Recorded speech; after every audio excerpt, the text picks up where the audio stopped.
अगला सवाल मेरा बहुत गंभीर सवाल है और वो इसलिए है क्योंकि आतंकवाद का दंश रूस ने भी झेला है, रशिया ने, और भारत भी झेल रहा है। पहलगांव का आतंकी हमला हो या फिर उसके बाद दिल्ली का आतंकी हमला, ये जो विश्व में कुछ देश ऐसे होते हैं जो अपनी आंखों पर पट्टी बांध लेते हैं आतंकवाद के मुद्दे पर, वो सोचते हैं ये तो किसी दूसरे देश की घटना है, और जो उसके कल्प्रिट देश होते हैं या जो उसके लिए जिम्मेदार देश होते हैं उन पर उंगली रखने से वो इनकार करते हैं। इस पर मैं आपका जवाब चाहती हूँ। ये जो आइडियोलॉजी चला दी जाती है कि आपका आतंकी लेकिन मेरा तो वो स्वतंत्रता सेनानी है, इस डबल स्टैंडर्ड का क्या उपाय है, क्या इलाज है, क्या तरीका होना चाहिए इसका डील करने का? Ну, все очень просто. Значит, терроризм, за свободу надо бороться легальными средствами. Все, что связано с бандитскими средствами, с нанесением... ये बहुत आसान है।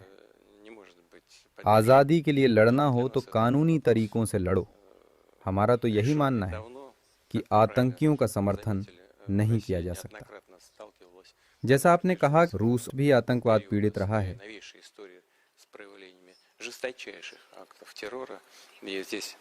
आतंकवाद के खिलाफ लड़ाई में रूस भारत के साथ है।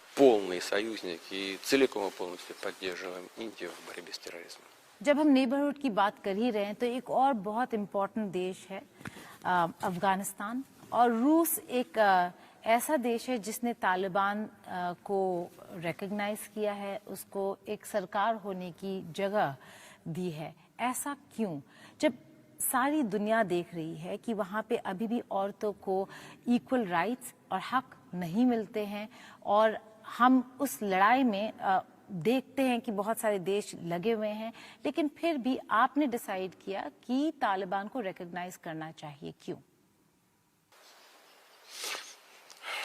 В каждой стране достаточно проблем, и в Афганистане, наверное, тоже, имея в виду и तो обстоятельства, что уже десятилетиями... हर देश में समस्याएं हैं, अफगानिस्तान में भी हैं। ये बात सही है कि एक देश जो दशकों तक गृहयुद्ध झेलता रहा, कितना भयावह मंजर था, और फिर तालिबान ने अफगानिस्तान की स्थिति पर नियंत्रण पाया। ये पहली वजह है और ये आज की सच्चाई है। दूसरी वजह, अफगानिस्तान की सरकार ने बहुत कुछ किया है और अब वो आतंकियों और उनके संगठनों को चिह्नित कर रहे हैं। Для того, чтобы бороться с тем же самым терроризмом, с террористическими организациями, например, с тем же исламским государством. उदाहरण के तौर पर इस्लामिक स्टेट और इसी तरह के कई संगठनों को उन्होंने अलग थलग किया है। अफगानिस्तान के नेतृत्व ने ड्रग्स नेटवर्क पर भी कार्रवाई की है और वो इस पर और सख्ती करने वाले हैं। सबसे महत्वपूर्ण बात यह है कि वहाँ जो होता है उसका असर होता है, इसलिए हमें पता होना चाहिए कि क्या हो रहा है। हमें एक दूसरे के संपर्क में रहना चाहिए और मिलकर काम भी करना चाहिए। वही हमने किया। Для того, чтобы как-то влиять на происходящий процесс, нужно быть в контакте, нужно работать. Чем мы и занимаемся. प्रेसिडेंट पुतिन, एक बहुत छोटा सा इंसिडेंट आपके साथ शेयर करना चाहूंगी, क्योंकि हम अभी महिलाओं के हक की बात कर रहे हैं। हाल फिलहाल में अफगानिस्तान के अंजना फॉरेन मिनिस्टर आए हुए थे दिल्ली, और हम औरतों को, विमेन जर्नलिस्ट को, उनके प्रेस कॉन्फ्रेंस में एंटर नहीं करने दिया गया, तो हमने वहां पे प्रोटेस्ट किया और आखिरकार हमें जाने दिया। बिल्कुल, ये भारत का दमखम है कि हम दो महिला पत्रकार आज आपके सामने भी खड़े हैं और वहां पर भी ये दबाव उन पर पड़ा और उनको तैयार होना पड़ा, और फिर हम गए अंदर। Вот смотрите, если бы он не приехал, вы бы не смогли повлиять на эти процессы. А так, देखिए, अगर उनके मंत्री भारत नहीं आते तो क्या आपकी महिलाओं के पास मौका होता अपनी बात कहने का? वो अफगानिस्तान से आए, आपने अपनी आंखों से भेदभाव देखा, तभी तो महिलाओं ने अपनी बात रखी। ये बदलाव बहुत बड़ा तो नहीं, लेकिन वहाँ की परिस्थितियों पर असर डालेगा। मान लीजिए अफगानिस्तान से कोई संपर्क नहीं रखें तो क्या होगा? वो लोग वैसे ही रहते और आप भी अपना प्रभाव उन पर नहीं डाल पाते। तालिबान से दूरी बनाने के बजाय उनके संपर्क में रहना बेहतर है। не как-то не выразил своего отношения к этому. А так у вас такая возможность есть. और हम गए, हम जा पाए अंदर, और फिर हमने प्रेस कॉन्फ्रेंस को कवर किया। ये बस एक छोटी सी जानकारी थी जो आपसे हम लोग शेयर कर रहे थे, लेकिन सर एक और राष्ट्रपति पुतिन फ्लैश पॉइंट है और वो फ्लैश पॉइंट है गाजा। ट्रंप साहब का अपना गाजा पीस प्लान है, आपका बतौर रूसी राष्ट्रपति व्लादिमीर पुतिन का क्या गाजा प्लान है, गाजा पीस प्लान है?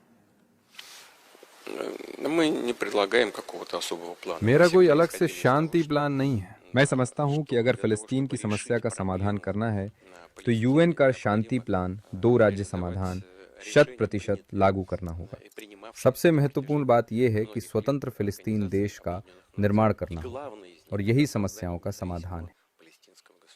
Вот в этом ключ к решению всех проблем.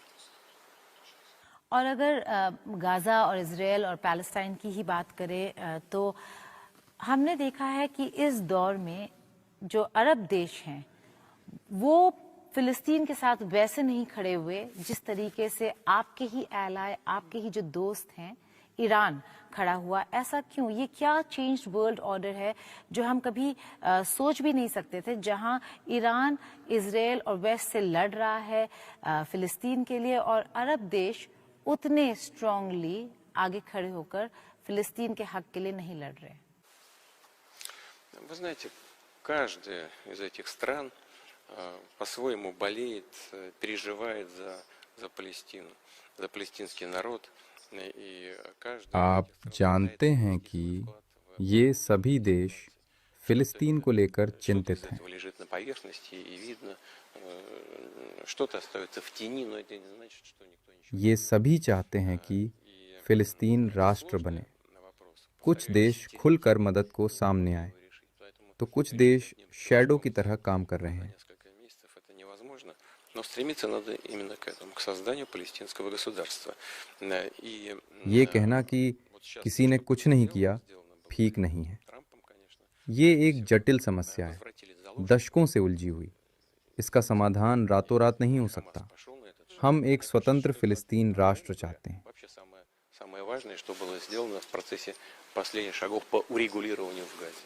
И, на мой взгляд, было бы हाल ही में बंधकों की रिहाई को लेकर राष्ट्रपति ट्रंप ने जो किया है वो गाजा के पुनर्वास के लिए अच्छा कदम है। मैं मानता हूं कि ये सही होगा कि गाजा को एकजुट करके यूएन का सदस्य होने के नाते हम अपने मित्र देशों के साथ हमेशा इस चर्चा में भाग लेते हैं। такие варианты есть, такие варианты обсуждаются и арабскими странами, и с соседями, и не только, и в Штатах обсуждается, я знаю. Ну, и мы в рамках Организации Объединенных Наций, мы всегда были участниками этого процесса и продолжим эту работу вместе с нашими друзьями. राइट। आपके पर्सनल जर्नी की बात करते हैं। आप बहुत साल पार में रहे, लेकिन आप केजीबी में भी थे, इंटेलिजेंस कम्युनिटी के एक बहुत ही इम्पोर्टेंट शख्स हैं। अगर आपसे पूछा जाए कि दुनिया में जितने भी इंटेलिजेंस एजेंसीज है उसमें सबसे स्ट्रॉन्ग, सबसे पावरफुल, सबसे अच्छा एजेंसी कौन सा है? मैं जानती हूँ आप रूस कहेंगे, लेकिन रूस को दूसरा अगर छोड़े तो कौन सा दूसरा ऐसा इंटेलिजेंस एजेंसी जो बहुत अच्छा है और CIA उनके मुकाबले कैसा खड़ा नजर आता है आपको? Есть несколько таких мощных разведывательных служб в мире. देखिए, विश्व में कई शक्तिशाली खुफिया एजेंसियां हैं। CIA, हमारी एजेंसी KGB, सोवियत रूस की खुफिया एजेंसी, Очень эффективно, кстати, это Моссад, израильская разведка. इजराइल की मोसाद, दुनिया के कई देश हैं। मुझे लगता है कि ये सही नहीं है कि मैं एजेंसियों की क्षमता का मूल्यांकन करूं। Знаете, мне, наверное, лучше не давать लेकिन मैं अपनी एजेंसी KGB के काम से खुश हूं। чужих разведок. Качеством работы своей я доволен. राष्ट्रपति पुतिन, देखिए आपके शुरुआती दिनों में हमेशा चर्चा होती है कि व्लादिमीर पुतिन जो नेता आज बने हैं तो उनके पीछे का प्रभाव क्या रहा, कौन सी चीजें थी जिन्होंने उनको शेप किया? KGB के आपके डेज जब आपने एक बतौर एक स्पाई के तौर पर काम किया, KGB के साथ जुड़कर ईस्ट जर्मनी में आपने काम किया था, या फिर उसके बाद आप सेंट पीटर्सबर्ग गए, फिर वहां से आप मॉस्को आए, येल्सिन के साथ काम किया। आपकी जिंदगी के किस फेज ने आपको वो नेता बनाया जो आज आप हैं? Семья, в которой я жил. и в которой я родился. मेरा Мои परिवार, родители, окружение ближайшее. जिस परिवार में मेरा जन्म हुआ, Прежде всего, формирует जिनके बीच में पला बढ़ा, मुझे लगता है कि इन सब ने मिलकर मुझे वो बनाया है Ну и जो потом, मैं आज конечно, हूँ। все. Социальная обстановка, это коллеги, это, как вы совершенно точно और जो आपने работа в органах मेरे खुफिया एजेंट करियर के बारे में कहा, там очень वहाँ सख्त अनुशासन रहता है। आपको अपनी मातृभूमि की रक्षा करनी है связанная और यही прежде всего с हर защитой खुफिया एजेंट का Родины. उद्देश्य होता है। На это направлены все हालांकि मैं उस программы दौर को कई साल Союза पहले पीछे छोड़ आया हूँ, разведки. И я жил в этой среде много лет. जदि आपंक आम भिडी भल लगा तेब आम चैनल को लाइक शेयर और सब्सक्राइब करने को जमा भी भूलु नहीं।